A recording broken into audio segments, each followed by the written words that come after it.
के ऊपर संत दयालदास जी महाराज जी ने अपनी दयालुता दिखाई अपने गुरु के प्रति, संगत के प्रति। ये बहुत बड़ी बात है। जिनके प्रेम में सब काम छोड़कर संगत आई हुई है।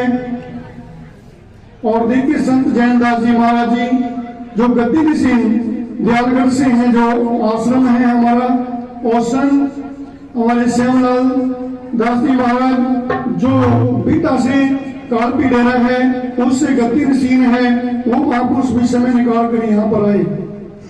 संत मदन दास जी लाडवा से वो भी अपना समय यहाँ पर देने के लिए, आप सभी को दर्शन देने के लिए पहुंचे हैं। और संत मेघदास जी, जबकि उनका समय बहुत कीमती होता है और अपने शरीर की ना प्रवाह करते हुए फिर भी संत समाज के अंदर तन मन धन से सेवा कर रहे हैं। ऐसे संत महापुरुषों को बलिहारी जाते हैं। जितनी भी साध संगत, कीर्तन मंडली, प्रचारक, जिन्होंने सतगुरु अजमेर दास जी को आज श्रद्धा सुमन सतगुरु विदायक जी की वाणी से और 7वीं वर्षीय समागम से हमें क्या शिक्षा मिलती है।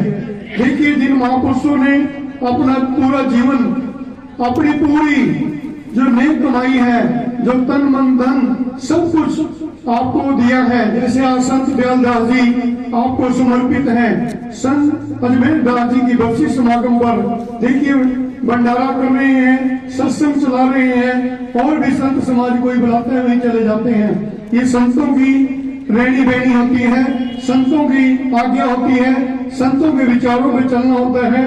कि जो गुरु विदास जी ने भी कहा कि धर्म की एक बल, संत मिले 4 बल, सतगुरु मिल जाए तो अनेकों बल। और संत दयालदास जी अपने गुरु संत अजमेर दास जी की याद में 7वीं वर्षीय समागम पे देखिए संतों को बुलाकर, संगत को बुलाकर भंडारा भी दे रहे हैं, सत्संग भी कर रहे हैं। ये धर्म है। और सतगुरु की वाणियों से संत महापुरुषों ने आप सबको अवगत कराया है।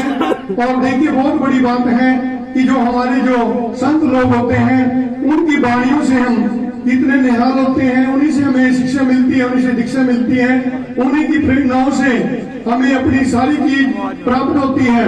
तो गुरु की पहली शास्त्र दी, सतगुरु का दर लगा होता है जहाँ, वहाँ अनेकों वाणियां और अनेकों फल हमें प्राप्त होते हैं। तो क्यों ना हम अपने गुरु के विचारों को, अनमोल विचारों को, जो गुरु विदास जी की वाणी अमर है और ये अमर रहेगी। तो गुरु की वाणी अमर भी है और अमर रहेगी भी। तो गुरु की सत्संग जी वाणी के ऊपर ज्यादा ध्यान देकर अपने जीवन को सतगुरु जी की जीवनी से जोड़े, तभी हमारा जीवन सतगुरु विदास जी के जीवन से जुड़ सकता है, उनके विचारों से जुड़ सकता है।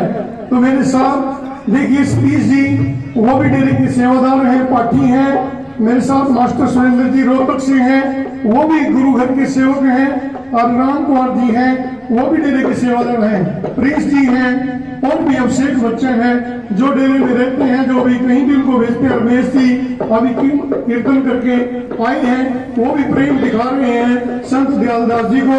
तो संत गुरु अजमेर दास जी को श्रद्धा सुमन।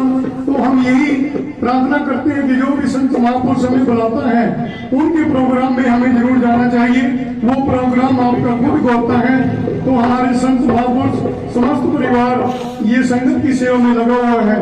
तो गुरु की पहचान जी गुरु विदास जी ने कहा कि मन में संतोष रखिए, सबकी करिए सेवा, सेवा सब कुछ देते हैं, सेवा ही मत त्यागिए रविदास। देखिए संत दयालदास जी, संत दयालदास जी की दयालुता, वो देखिए एक मिलिट्री कमांडर, एक अधिकारी अफसर रहकर भी आज इस संत मत में है, पर फिर भी वही ड्यूटी जैसे देश की ड्यूटी की है, इसी तरह साध संगत की और गुरु के वचनों की ड्यूटी कर रहे हैं। मैंने कहा संत जी 5-10 मिनट गद्दी में जरूर बैठो। कहा हमारे संत बैठे हैं और हमारे गुरु अजमेर दास जी आपके अंदर विराजमान है और सतगुरु महाराज जी का संदेश दे रहे हैं। तो ऐसे महापुरुषों को बलिहारी जाते हैं। संत दयालदास जी की दयालुता को देखिए कि कभी भी गद्दी पर नहीं बैठते, वो बाहर एक चौकीदार की तरह, एक अपने बच्चों की तरह जैसे माँ बाप रखते हैं, इस तरह संगत को देखते हैं कि हमारी संगत ठीक आए, खुश होकर जाए और संतों के विचार सुनकर जाए।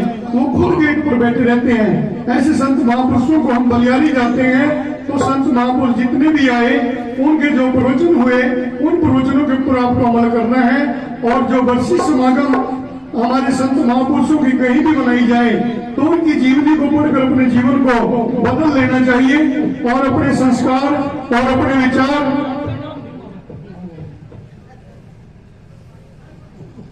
इन विचारों से मनाना है। उसके अंदर जहां भी कोई कीर्तन करता हो या कोई हम भजन गाते हो तो उसको बड़े मर्यादा पूर्वक संपूर्ण करके जयकारा लगाएं और स्टार्टिंग पे जयकारा लगाएं। किसी शोभा यात्रा के अंदर बिना मतलब का डीजे, बिना मतलब का नाच कूद न हो, उसके अंदर केवल कीर्तन हो, गुरु महाराज जी के पाठ हो, गुरु महाराज जी की नैतिकता हो, गुरु साहिब की पालकी साहब के अंदर गुणगान को बुलाकर सतगुरु अजमेर दास जी को श्रद्धा सुमन और गुरु की वाणी सुनाई। जो गुरुओं का ज्ञान होता है, जो गुरुओं का प्रसाद होता है, जो गुरुओं का आशीर्वाद होता है,